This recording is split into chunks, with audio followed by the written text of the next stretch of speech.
మాజీ మంత్రి నాగం జనార్దన్ రెడ్డి అసెంబ్లీలో సీఎం చంద్రబాబును కలిశారు.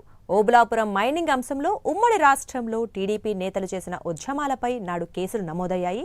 ఇందులో భాగంగా విజయవాడలో కోర్టుకు హాజరైన నాగం అసెంబ్లీలోని సీఎం ఛాంబర్లో చంద్రబాబును కలిశారు. చాలా కాలం తర్వాత తనను కలిసిన నాగంను సీఎం చంద్రబాబు ఆప్యాయంగా పలకరించారు. నాగం కుటుంబ యోగక్షేమాలను అడిగి తెలుసుకున్నారు. భేటీ సందర్భంగా ఇద్దరు నేతలు పాత విషయాలను గుర్తు చేసుకున్నారు. ఉమ్మడి రాష్ట్రంలో చేసిన ప్రజా పోరాటాలని గుర్తు చేసుకున్నారు. నాగం ఫైర్ బ్రాండ్గా ఉండేవారని, పార్టీ ఆదేశిస్తే దూసుకుపోయేవారని చంద్రబాబు అన్నారు.